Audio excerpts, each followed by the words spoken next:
말씀은 6장 8절부터 14절까지 다 같이 합독하겠습니다. 시작. 이르되 사라의 여종 하가라, 내가 어디서 왔으며 어디로 가느냐? 그가 이르되 나는 내 여주인 사라를 피하여 도망하나이다. 여호와의 사자가 그에게 이르되 내 여주인에게로 돌아가서 그 소아에 복종하라. 여호와의 사자가 또 그에게 이르되 내가 내 씨를 크게 번성하여 그 수가 많아 셀 수 없게 하리라. 여호와의 사자가 또 그에게 이르되 내가 임신하였은즉 아들을 낳으리니 그 이름을 이스마엘이라 하라. 이는 여호와께서 내 고통을 들으셨음이니라. 그가 사람 중에 들나귀같이 되리니 그의 손이 모든 사람을 치겠고 모든 사람의 손이 그를 칠지며 그가 모든 형제와 대항해서 살리라 하니라. 하갈이 자기에게 이르심 여호와의 이름을 나를 살피시는 하나님이라 하였으니 이는 내가 어떻게 여기서 나를 살피시는 하나님을 비웃는고 함이라. 이러므로 그 셈을 브엘라 헤로이라 불렀으며 그것은 가데스와 베레 사이에 있더라. 아멘. 네, 오늘 읽었던 창세기 16장은 아브라함의 나이 85세에 이루어지는 날입니다. 우리가 16장 초반부부터 읽어보면 아브라함이 부르심을 받은 후 10년이 지날 때쯤이라고 기록했습니다. 자, 아브라함이 부르심을 받은 나이가 75세이죠. 자, 그러면 85세가 되겠죠. 10년 후니까. 자, 이때 사라의 나이는 75세입니다. 즉 아브라함과 사라는 10년간의 차이가 있었다고 그랬죠. 자, 근데 이날 시대에 여자들에게 아이가 없다. 자, 그러면 그 여자에게도 수치가 되고 또 집안에게도 부끄러움이 되었습니다. 아마 이런 사회적인 분위기 때문에 사라는요 굉장히 아기를 갖고 싶었던 것 같습니다. 자, 이때 당시에 자기 밑에 있는 여종이 아기를 낳게 되면 주인의 자녀로 등록이 되었습니다. 자, 이때 사라에게는 하갈이라고 하는 여종이 있었습니다. 자, 성경에 보니까 이 여종은 애굽 출신이라 이야기합니다. 자, 본문으로 돌아가셔서 1절 말씀 보겠습니다. 1절 말씀 다 같이 읽겠습니다. 시작. 아브라함의 아내 사레는 출산하지 못하였고 그에게 한 여종이 있으니 애굽 사람이요 이름은 하갈이라. 아멘. 자, 이름이 하갈입니다. 출신이 애굽입니다. 자, 여기는 가나안 땅인데 어떻게 애굽 여종이 여기까지 올 수 있는가 의문이 들 수 있는데, 자, 아브라함이 이 가나안 땅에 도착하자마자 가뭄이 닥쳤습니다. 그래서 먹을 것을 구하기 위해서 가족들을 데리고 애굽으로 내려간 적이 있었죠. 이때 자기 아내를 누이라고 속이게 되죠. 자, 그리고 하나님께서 바로의 집안에 재앙을 내리십니다. 자, 그러면서 수많은 재물을 안겨주게 되죠. 자, 그리고 애굽을 떠날 때 그 바로 왕이 주었던 재물 중에 아마 사람 종들도 있지 않았을까 이렇게 추정을 합니다. 자, 이때 아브라함에게 여종으로 왔던 사람이 하갈이었던 것 같습니다. 자, 그래서 사라의 여종이었으며 출신은 애굽 사람이었다. 자, 근데 사라가 자기가 출산하지 못하는 것을 알고 있었죠. 자, 그렇다면 하나님께서 자기 집안에 하늘의 별과 같은 자손을 주리라 약속하셨으면 아브라함과 사라를 통해서 주시겠다는 뜻이 아니겠습니까? 자, 근데 사라는 조급한 나머지 자기 여종을 남편에게 붙이게 되죠. 자, 우리 한번 2절과 3절입니다. 2절과 3절 다 같이 읽겠습니다. 시작. 사레가 아브라함에게 이르되 여호와께서 내 출산을 허락하지 아니하셨으니 원하건대 내 여종에게 들어가라. 내가 혹 그로 말미암아 자녀를 얻을까 하노라 하매 아브라함이 사라의 말을 들으니라. 아브라함의 아내 사레가 그 여종 애굽 사람 하갈을 데려다가 그 남편 아브라함에게 첩으로 준 때는 아브라함이 가나안 땅에 거주한 지 10년 후였더라. 아멘. 자, 아브라함의 나이 85세입니다. 자, 이때 사라는 더 이상 기다리지 못하고 자기 여종 하갈을 남편 아브라함에게 첩으로 주었습니다. 어쩌면 내심 남편이 반대하기를 원했을 수도 있습니다. 아니다. 하나님께서 원하시는 자녀는 나와 당신 사이에서 일어나는 자녀이다. 그러나 아브라함은 거절하지 않고 첩으로 받아들였습니다. 자, 그리고 하갈이 임신을 합니다. 자, 우리가 하나님께서 예비하신 자녀는 아브라함과 사라 사이의 자녀인데, 자, 하갈을 통해서 자식이 나자마자 문제가 생깁니다. 자, 언제나 인간적인 생각이 개입하고 인간적인 방법이 개입하면 반드시 결과가 좋지가 않습니다. 자, 4절 말씀으로 가겠습니다. 4절 시작. 아브라함이 하갈과 동침하였더니 하갈이 임신하매 그가 자기의 임신함을 알고 그의 여주인을 멸시한지라. 자, 하갈은 여종입니다. 이때 당시 여종은요, 사실 짐승과 같이 취급되어지는 그런 시대입니다. 인격이란 찾아볼 수 없고요. 항상 무시당하고 죽도록 일만 하다가 주인에게 복종하다가 살아가는 존재가 종입니다. 자, 근데 하갈이 임신을 하고 나서 사태가 아주 바뀌어지게 됐죠. 자기 주인이었던 사라를 오히려 멸시하게 되는, 그래서 충돌이 일어나는 일이 일어났습니다. 자, 이것 때문에 사라가 굉장히 힘들었던 것 같습니다. 남편에게 찾아가서 내가 내 종을 당신의 첩으로 줬는데 어떻게 첩이 종이 나에게 대들면서 무시할 수 있느냐. 자, 여자들끼리 싸움이 벌어졌습니다. 날마다 사라가 와서 징징대고 힘들게 하고 어렵게 하니까 아브라함도 얼마나 힘들었겠습니까? 자, 언제나 하나님의 뜻을 기다리지 못하고 인간의 뜻이 개입이 되고 방법과 생각이 개입이 되면 반드시 결과는 좋지가 않습니다. 자, 그런 의미에서 우리가 하나님의 때를 기다리는 것, 인내하면서 하나님의 때를 기다리는 것, 만일 우리가 보지 못하는 것을 바랄 것이면 참음으로 기다릴지니라. 로마서 8장 25절에 말씀했죠. 자, 우리가 보지 못하는 것, 아직 하나님의 일이 이루어지지 않았다면 인내로 참음으로 기다릴 필요가 있죠. 자, 근데 사라는 기다리지 못했습니다. 이걸로 인해서 집안에 어려움이 생겼습니다. 자, 그래서 아브라함과 상의하여서 하갈을 밖으로 내쫓습니다. 자, 밖으로 쫓김을 받은 하갈, 오늘은 이곳 내일은 저곳으로 돌아다니면서 힘든 삶을 살게 되죠.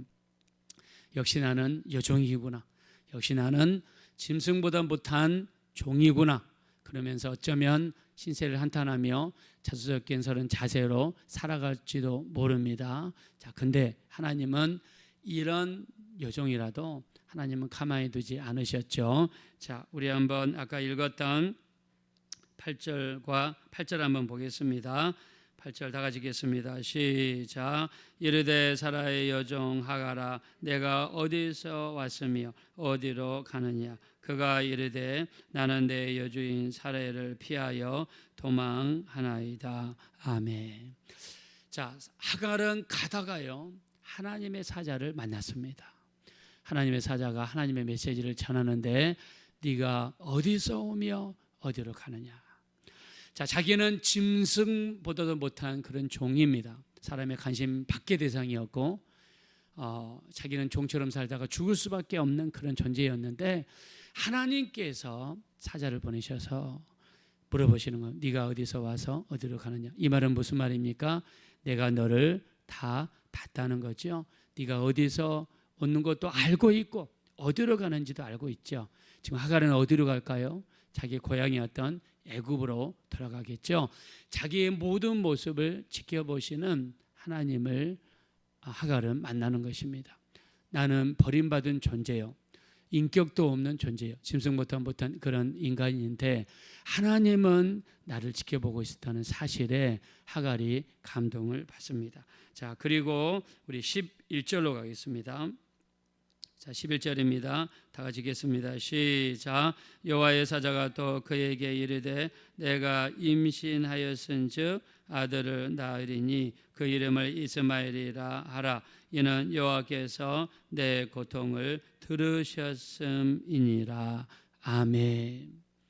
하갈이 도망가면서 또 나름대로 힘들고 어려운 가운데 있으면서 하나님 앞에 수많은 고통의 소리를 이야기했는데 하나님께서는 하갈의 고통 소리를 들으셨다라고 말씀했습니다. 하갈은 감동을 받습니다. 나는 버림받은 존재인 줄 알았는데 나의 모든 신세를 한탄하는 소리를 하나님이 들으셨다는 이 일에 하갈은 감동을 받습니다. 그리고 그는 하나님을 이렇게 표현합니다. 자, 우리 한번 13절로 가겠습니다.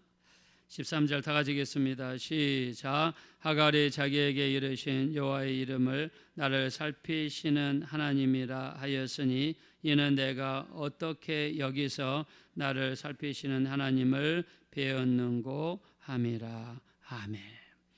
하갈은 하나님을 만나고 나서 그가 만난 하나님을 그는 이렇게 이야기하죠. 나를 살피시는 하나님이다 라고 고백했습니다. 자, 종은 인격이 없어요. 사람처럼 취급받지를 못합니다. 동물과 같이 취급받아서 사고팔고하는 존재입니다. 이런 정말 사람 관심 받기 대상이었던 나를 하나님은 내가 어디서 왔으며 어디로 가는지를 알고 계셨고 나의 고통 소리를 들으셨다라고 말씀하시고 내가 구체적으로 어디를 가야 될지 지시하시며 무엇을 해야 될지를 지시하셨죠. 하나님은 하갈에게 이야기하시죠. 다시 주인 집으로 돌아가라. 어디로 갈지를 지시하셨습니다. 그리고 거기에 가서 주인에게 복종하라고 말씀하십니다. 무엇을 할지를 하나님은 지시하셨습니다. 자, 하나님께서 하갈과 같은 여종을 통해서 우리에게 보여주시는 것은 자, 우리는 누굽니까? 우리는 예수 그리스도를 우리 마음속에 영접한 하나님의 자녀들입니다.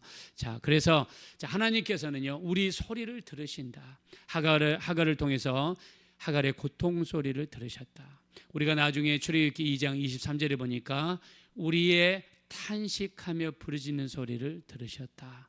또 우리 출애굽기 2장 24절에 고통 소리를 들으셨다. 우리 출애굽기 6장 5절에 보니까 신음하는 소리를 들으셨다. 우리 삶 속에서 여러 가지 소리가 날 수 있죠. 탄식하는 소리, 고통 소리, 신음하는 소리. 성경에서 말씀하시는 하나님은요, 우리의 모든 소리를 들으시는 하나님이 되시는 줄로 믿습니다. 그런 의미에서 우리가 새벽에 나와서 하나님 앞에 탄식해야 됩니다. 하나님 앞에 나는 이래서 아픕니다. 우리 고통하는 소리를 내야 됩니다. 우리 하나님 앞에 하나님 나는 인생에 여러 가지 근심 걱정거리가 있습니다. 신음소리를 내야 됩니다. 왜요? 하나님은 탄식하는 소리, 고통소리, 신음소리를 들으신다. 여러분이 가지고 있는 문제를 여러분만 끙끙 앓으면서 있기를 원하시는 것이 아니라 하나님께서는 여러분이 소리를 통해서 하나님 앞에 소리 내는 것을 하나님이 원하시는 줄로 믿습니다. 길을 지으신 하나님께서 듣지 아니하시랴, 눈을 지으신 하나님께서 보지 아니하시랴 말씀하셨습니다. 그러므로 새벽기도 시간에는 소리를 내는 시간입니다. 내 속에 있는 모든 일거수일투족을 하나님 앞에 소리를 통해서 하나님 앞에 내는 시간입니다. 우리 하나님은요, 우리를 살펴보시는 하나님. 그래서 하갈은 이렇게 고백하죠. 나를 살피시는 하나님이다 라고 고백했습니다. 우리가 시편 139편 1절에 보니까 여호와여 주께서 나를 살펴보셨으므로 나를 아시나이다. 나의 앉고 일어섬을 아시며 멀리서도 내 생각을 밝히 아시오며 내 모든 길과 눕는 것과 내 모든 행위를 익히 아시오니 내 혀의 말을 알지 못하는 것이 하나도 없으시니이다 라고 말씀했습니다. 예수님께서는요, 이 땅에 오셔서 우리를 안심시키시기 위해서 이렇게 말씀하시죠. 마태복음 10장 28절 몸은 죽여도 영혼을 죽이지 못하는 자를 두려워하지 말고 몸과 영혼을 능히 지옥에 멸하실 수 있는 일을 두려워하라. 참새 두 마리가 한 아사련에 팔리는 것을 알지 못하느냐. 그러나 하늘에 계신 너희 아버지께서 허락지 아니하시면 그 하나라도 땅에 떨어지지 아니하시느니라. 너희에게는 머리털까지 세신 바 되었나니 너희는 많은 참새보다 귀하니라 라고 말씀하셨습니다. 자, 우리 주님께서 우리에게 말씀하실 때 참새 두 마리가 정말 우리나라에만 있는 참새가 아닙니다. 전 세계에 있는 참새 두 마리가 이 하나님이 허락지 아니하시면 땅에 떨어지지 않는다고 그랬습니다. 하나님은 우리 머리털까지도 세시고 우리를 늘 살펴보시는 하나님이 되시는 줄로 믿습니다. 또 우리 주님이 마태복음 6장 30절에 말씀하시죠. 오늘 있다가 내일 던지우는 들풀도 하나님이 이렇게 입히시거든 하물며 너희일까 보냐. 그러므로 염려하여 무엇을 먹을까, 무엇을 마실까, 무엇을 입을까 염려하지 말라. 이는 다 이방인들이 구하는 것이라. 하늘에 계신 너희 아버지께서는 이 모든 것이 너에게 있어야 할 줄을 아시느니라. 할렐루야. 자, 하나님께서는요, 이 모든 것이 우리에게 있어야 할 줄을 아신다 말씀했습니다. 우리 신앙생활은 가다 보면 마라의 쓴물이 나타날 수 있습니다. 그러나 마라의 쓴물을 지나면 엘림의 오아시스가 기다리고 있습니다. 우리 출애굽기 15장 27절에 엘림에 갔더니 물샘이 12개요.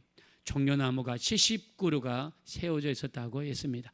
마라의 쓴물을 지나면 반드시 하나님께서는 엘림의 오아시스를 준비하십니다. 우리만 끝까지 고생하라고 하지 않습니다. 반드시 때가 되면 우리에게 엘림의 오아시스를 허락해 주실 줄로 믿습니다.